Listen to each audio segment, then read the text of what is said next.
It was an early Friday morning on a hot summer day. I stood in my studio contemplating how to review the new Naked Gun remake. Was it really a masterpiece that I thought it was? Or just some silly comedy that no one else will enjoy? It's up to me to review this movie and talk about how good it really is. All I know is, I could really go for a cup of coffee right now. Thanks.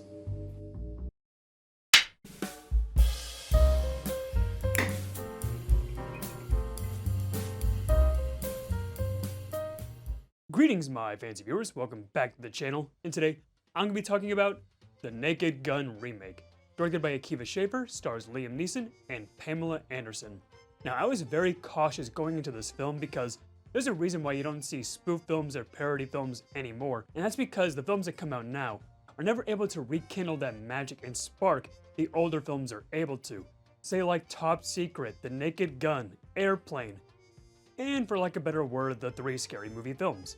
I love those films to death, and I feel like we never really needed a reboot or spin-off of those series anymore. And when I heard we were getting a Naked Gun remake starring Liam Neeson, I just rolled my eyes thinking this is going to be the worst film of the year, it's going to be terrible. But man, I'm happy to say that not only is a Naked Gun remake the best comedy of the year, one of my favorite films of the year, but maybe the best comedy this decade. The film is about Frank Drebin Jr., played by Liam Neeson, and he's investigating a case that could lead to the end of the world. But he's not alone, because he's got a new flame named Beth, played by Pamela Anderson. So it's up to Frank and Beth to solve the case, save the world, and enjoy a good cup of coffee.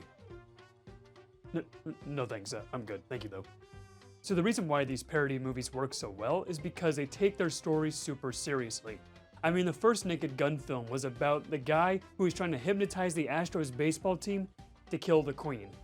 And they played it super straight in that film. And in this film, they're going for the route of making fun of how technology and these big corporations are trying to make our lives a living hell. I mean, this is generally one of the funniest stories in any film I've seen this year because of how straight it is. I mean, there are so many comedic beats in this film that are just over the top while having this super serious plot about these evil corporations taking over the world. It works so well here. And speaking of jokes, I said jokes, not Joe, but thank you though. Speaking of jokes, there are a plentiful amount here in this film. I'm pretty sure if it's a joke every single minute in this film. You're gonna get so many laugh out loud moments watching this. This is genuinely one of the funniest films I have seen in a very long time. I genuinely could not breathe in one scene in this movie. It was so hilarious and reminded me so much of the original parody movies like Naked Gun.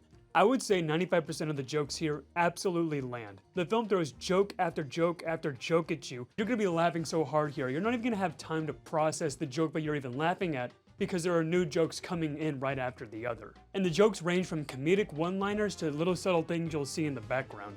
And both the performances by Liam and Pamela are absolutely amazing in this film. They have the perfect tone for this kind of movie. They don't play it super straight, but they played straight enough to where every time they say a funny one-liner, it's just absolutely hilarious. I don't think Liam plays a super carbon copy performance of Leslie Nielsen.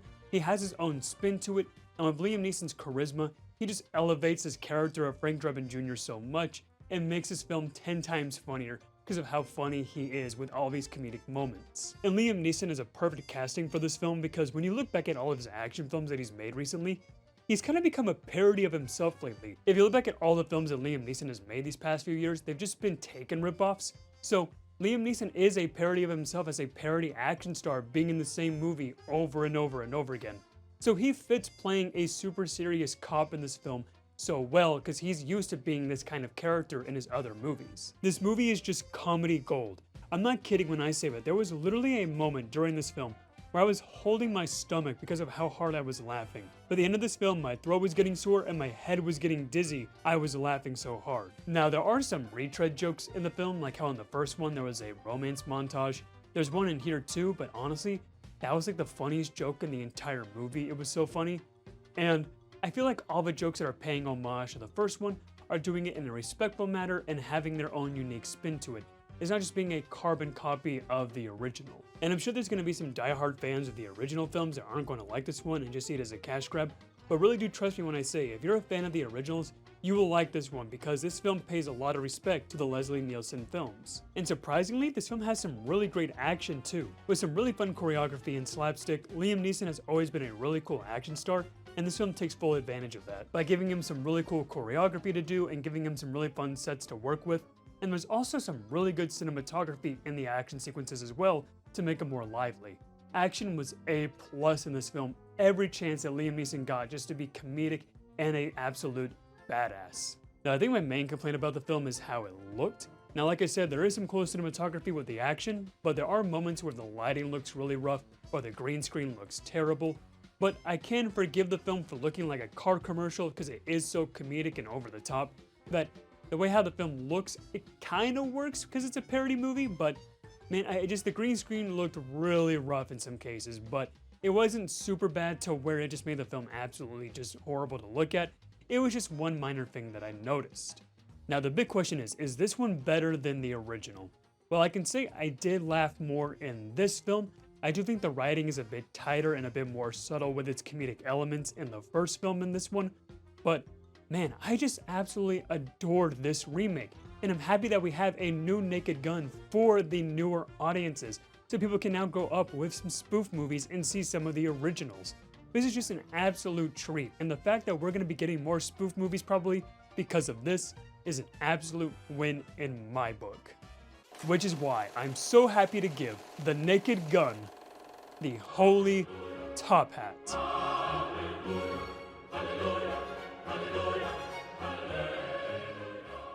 To my fancy viewers out there, thank you so much for watching, but it's your first— would you get out of here? But it's your first time hearing like what you've seen, be sure to subscribe for more content. And have you seen The Naked Gun? What did you think about it? Let me know in the comments down below. I hope you have a fantastic night, and as always, stay fancy.